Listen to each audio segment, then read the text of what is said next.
12 नक्सली ढेर, 3 जवान शहीद। लाल आतंक के अंत के लिए लगातार प्रहार जारी।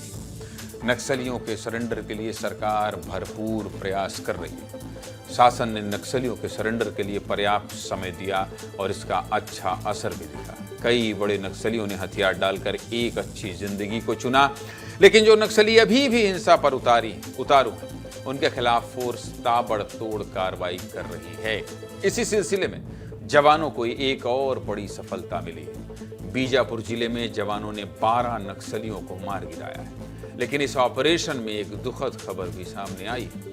नक्सलियों का सफाया करते हुए हमारे 3 जवान शहीद हो गए। शहीद जवानों को विस्तार न्यूज की तरफ से विनम्र श्रद्धांजलि अर्पित करते हैं। बीजापुर के घोर नक्सल प्रभावित गंगालूर इलाके में नक्सलियों की बड़ी टीम मौजूद थी। इसकी भनक लगते ही जवानों ने नक्सलियों के खिलाफ मोर्चा खोल दिया। नक्सलियों की तलाश में डीआरजी, एसटीएफ और कोबरा बटालियन की टीम सर्च अभियान पर निकली थी। इसी दौरान सुबह करीब 9 बजे नक्सलियों ने जवानों पर फायरिंग शुरू कर दी। जवानों ने भी मुंहतोड़ जवाब दिया और करीब 10 घंटों तक दोनों तरफ से फायरिंग होती रही। मुठभेड़ के बाद जवानों ने जब इलाके की तलाशी की तो 12 नक्सलियों के शव बरामद हुए। साथ ही बड़ी मात्रा में ऑटोमेटिक हथियार और विस्फोटक सामग्री भी जवानों के हाथ लगी। मारे गए नक्सलियों में पीएलजी कंपनी नंबर 2 का कमांडर मोडियामी वेल्ला भी शामिल है, जो डिविजनल कमेटी मेंबर था और उस पर 8 लाख रुपए का इनाम। मुठभेड़ को लेकर क्या कह रहे हैं डिप्टी सीएम विजय शर्मा, सबसे पहले ये सुनिए। सुबह से ही जो search operation STF, cobra battalion और डीआरजी दंतेवाड़ा डीआरजी बीजापुर के द्वारा चलाया जा रहा था। एसएलआर 303 आदि हथियार बरामद हुए हैं, परंतु एक विशेष और दुख का विषय है कि हमारे डीआरजी बीजापुर के 2 जवान इसमें शहीद हुए हैं। जवान जिनको थोड़ा वो खतरे से बाहर है, लेकिन थोड़ा इंजरी हुई है, उनको इलाज प्राथमिक उपचार के उपरांत रायपुर भी शिफ्ट किया जा रहा है। नक्सल अभियान में हमारे आर्म फोर्सेस के जवानों को लगातार सफलता मिल रही है।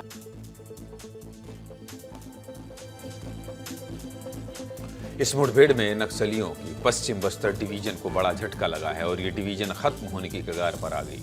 जानकारी के मुताबिक जंगल में पीएलजी कंपनी नंबर 2 और प्लाटून स्तर के कई नक्सली मौजूद हैं, इसलिए रात के वक्त भी जवान जंगल में हैं और पूरे इलाके में लगातार सर्च ऑपरेशन जारी है। जवानों की मदद के लिए सुरक्षा बलों की अतिरिक्त टीमें भेजी गई। जिस इलाके में ये मुठभेड़ हो रही है वो लंबे समय तक नक्सलियों की सबसे सुरक्षित मांद रही है। गंगालूर वही क्षेत्र है जहां से सबसे ज्यादा छोटे कैडर के नक्सली निकले। यहाँ नक्सलियों की गंगालूर एरिया कमेटी सक्रिय रही है, जो नक्सल कैडर के भर्ती का सबसे बड़ा माध्यम रही। नक्सलियों के साथ हुई मुठभेड़ में हमने अपने 3 बहादुर जवान भी खो दिए। शहीद जवानों के साहस और शौर्य को पूरा देश सलाम कर रहा है। शहीद होने वाले जवानों में बीजापुर के प्रधान आरक्षक मोनू वडाड़ी, आरक्षक दुकारू गोंडे और आरक्षक रमेश सोढ़ी शामिल है। इसके साथ ही मुठभेड़ में 2 जवान घायल भी हुए, जिनका अस्पताल में इलाज जारी है। फिलहाल दोनों जवान खतरे से बाहर हैं। मुख्यमंत्री विष्णुदेव साय ने भी सोशल मीडिया एक्स पर पोस्ट किया है और शहीद जवानों को श्रद्धांजलि दी। सीएम विष्णुदेव साय ने लिखा है कि जवानों की शहादत व्यर्थ नहीं जाएगी। अपने पोस्ट के जरिए मुख्यमंत्री ने यह भी कहा है कि जब तक बस्तर के अंतिम गांव तक शांति, सुरक्षा और विकास का प्रकाश नहीं पहुंच जाता, तब तक नक्सलियों के खात्मे का प्रयास निरंतर जारी रहेगा। जवानों की शहादत और मुठभेड़ को लेकर क्या कह रहे हैं बस्तर आईजी सुंदर राजपी, ये भी सुनिए। इस मुठभेड़ में 2 और अन्य हमारे जवान घायल हैं। उनकी स्थिति अभी सामान्य और खतरे से बाहर है। उनका इलाज के लिए बेहतर व्यवस्था की जा रही है। उनका स्थिति अभी खतरे से बाहर है। अब तक जो अपडेट है, मतलब हमारा 3 बहादुर जवान ने इस मुठभेड़ में माओवादी से लड़ते हुए वीर गति प्राप्त किया और 2 अन्य जो जवान जो घायल, उनका स्थिति अभी सामान्य और खतरे से बाहर है। और क्योंकि अभी मुठभेड़ का जो प्राथमिक स्तर की जानकारी हमको प्राप्त हुआ, जैसे मुठभेड़ कंप्लीट हो जाएगा, सर्चिंग कंप्लीट हो जाएगा और इसमें डेड बॉडीज जो 12 माओवादी के डेड बॉडी अभी तक रिकवर हुआ, उसके संबंध में डिटेल हम विस्तार से शेयर करेंगे। सरकार ने स्पष्ट कर दिया है कि हर हाल में पूरे भारत से लाल आतंक का खात्मा होगा। नक्सलवाद को लेकर मौजूदा सरकार की सख्त नीति कितनी स्पष्ट रही है, नक्सलियों के खिलाफ मिल रही सफलता से साफ पता चल रहा है। लाल आतंक का खात्मा कैसे हो रहा है, इन आंकड़ों से समझ लीजिए। साल 2024 से अब तक जवानों ने 514 नक्सलियों को ढेर कर दिया है। वहीं 2250 से ज़्यादा नक्सलियों ने सरेंडर किया है, जबकि 1600 से ज़्यादा नक्सलियों की गिरफ्तारी हुई। जवानों ने 21 महीनों में 10 से ज़्यादा सीसी मेंबर को ढेर किया है। साथ ही 18 से ज़्यादा स्टेट कमेटी मेंबर भी मारे गए। मुठभेड़ को लेकर क्या कह रहे हैं बीजापुर के एसपी जितेंद्र यादव, सुनिए। आज बीजापुर के बहरमगढ़ क्षेत्र में सुरक्षा बलों और नक्सलियों के बीच में मुठभेड़ हुआ, जिसमें डीआरजी बीजापुर, दंतेवाड़ा, एसटीएफ और कोबरा की संयुक्त टीमें ऑपरेशन पर निकली थी, जिस पर से सुबह 9 बजे से लगातार फायरिंग चलती रही। और इस दौरान अलग अलग मुठभेड़ में कुल 12 माओवादियों के शव बरामद हुए और अभी मुठभेड़ लगातार जारी है। दुखद समाचार यह है कि 3 जो हमारे जवान हैं वो शहीद हो गए, जिस रमेश सोढ़ी। इसके अलावा 2 जो बीजापुर के डीआरजी के जवान हैं वो घायल भी हुए हैं। मानसून खत्म होने के बाद छत्तीसगढ़ में इस साल ये पहली मुठभेड़ हुई है, जिसमें नक्सलियों के ढेर होने का आंकड़ा दहाई के पार पहुंचा है। कुल मिलाकर नक्सलियों के पास सिर्फ 2 रास्ते हैं, पहला सरेंडर, नहीं तो एनकाउंटर। संजय और रवि मेरे साथ जुड़ गए हैं। सबसे पहले संजय, आपका रुख करना चाहता हूं। मुझे लगता है कि जवानों में जो जोश है, जवानों में जो आत्मविश्वास है, जवानों में नक्सलवाद के खात्मे का जो भरोसा है, आज 3 जवानों की शहादत हुई है। लड़ाई होती है तो निश्चित तौर पर नुकसान दोनों तरफ का होता है, लेकिन फिर भी हमारे जवानों की जो संख्या है या हमारे जवानों की जो नुकसान होने की संख्या है वो बहुत सुकून दे रही थी। पिछले कुछ मुठभेड़ों में लगातार जा रहे थे, नक्सलियों का नुकसान करके लौट रहे थे, लेकिन यहाँ पर 3 जवानों की शहादत भी हुई है, 12 नक्सली मारे गए हैं। इस पूरी खबर पर अपडेट क्या है संजय? देखिए, फिलहाल अपडेट ये है कि अभी भी दोनों ओर से फायरिंग रुक रुक कर जारी है। अभी भी जवानों ने नक्सलियों की एक टीम को घेर कर रखा है। ऐसा माना जा रहा है कि रात होते होते या सुबह जैसे ही पहली रोशनी आएगी, उसके साथ ही जवानों द्वारा एक बड़ा ऑपरेशन फिर से नक्सलियों के खिलाफ लॉन्च किया जाएगा, जिसमें मारे जाने वाले नक्सलियों की संख्या और अधिक बढ़ सकती है। फिलहाल जिस विल्ला मुड़ियाम की पहचान की गई है वो डीवीसी मेंबर था, साथ ही प्लाटून नंबर 2 का कमांडर था।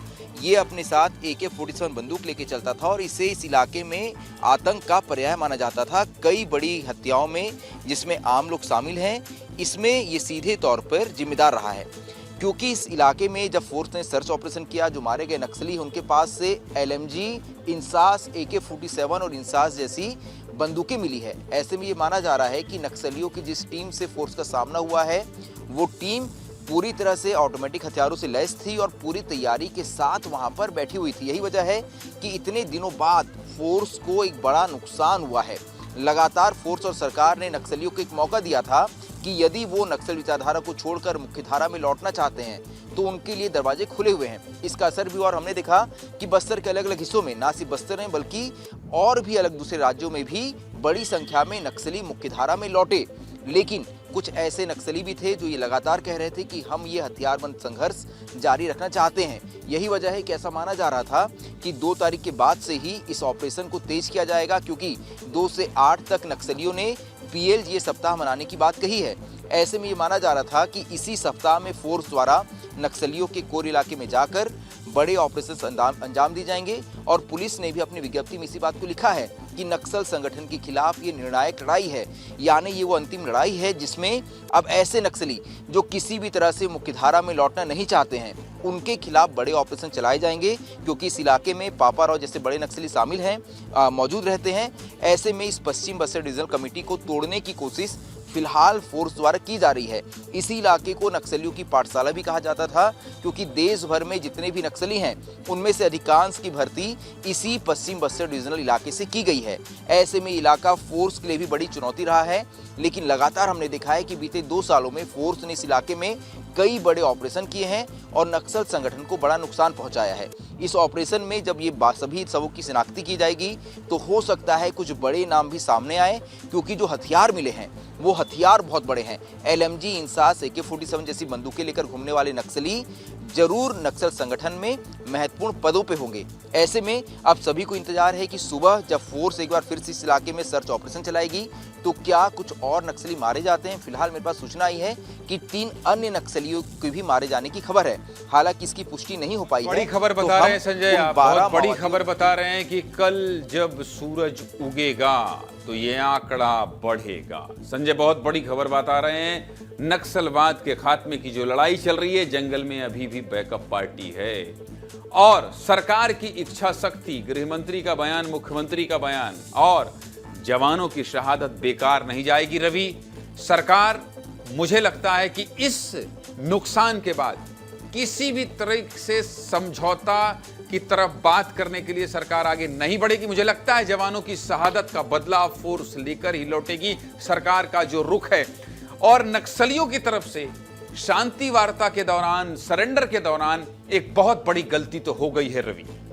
ज्ञानंद जी, आपने एकदम सही कहा है कि इस बलिदान का बदला जरूर लिया जाएगा। और 2 बड़ी जानकारी मेरे पास है, वो बता देता हूँ। एक बड़ी जानकारी ये है कि कल गृह मंत्री विजय शर्मा और मुख्यमंत्री विष्णुदेव साहब बीजापुर जा सकते हैं। जो जवानों की शहादत हुई है उनके अंतिम विदाई कार्यक्रम में अंतिम सलामी देने के लिए दोनों बड़े नेता जा सकते हैं, इसकी जानकारी सामने निकल कर आ रही है। और दूसरी बड़ी जानकारी ये है कि डीजीपी कॉन्फ्रेंस छत्तीसगढ़ में हुआ है पिछले महीने ही, नवंबर के आखिरी समय में, कि 27, 28, 29 को डीजीपी कॉन्फ्रेंस हुआ था। उससे पहले एक जानकारी निकलकर सामने आई थी कि छत्तीसगढ़ में जो 1-1.5 महीने का जो समय हमने देखा, जिसमें लगातार बड़े बड़े नक्सलियों ने सरेंडर किया, उन्होंने हथियार छोड़कर मुख्य धारा में वापसी उन्होंने किया। उसके बाद ये कहा जा रहा था कि जब ये डीजीपी कॉन्फ्रेंस होगा उसके बाद जितने भी नक्सली आना चाहते हैं वो 30 नवंबर के पहले तक आ जाए। उसके बाद किसी को मौका नहीं दिया जाएगा कि वो पुनर्वास कर पाएं। उनको पुनर्वास का जो रास्ता है वो बंद हो सकता है, क्योंकि जिस बड़ी घटना को अंजाम नक्सलियों ने दिया है तो इसके बाद उनका रास्ता बंद हो सकता है। और जो ऑपरेशन अभी तेज गति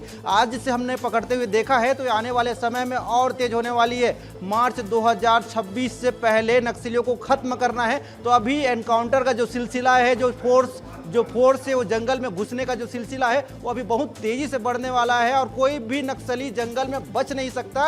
ये आश्वासन लगातार केंद्रीय गृह मंत्री अमित शाह देते हुए नजर आते हैं कि उन्होंने साफ साफ तौर पर कह देते हैं कि कोई सरेंडर, कोई भी ऐसी व्यवस्था का शांति वार्ता इसके बाद रवि और संजय आखिरी सवाल आपसे लूंगा, 30 सेकंड में जवाब दीजिएगा कि ये जो नक्सलियों ने गलती करी है, मुझे लगता है इसके बाद कोई सरेंडर और कोई बातचीत का रास्ता तो नहीं खुलता।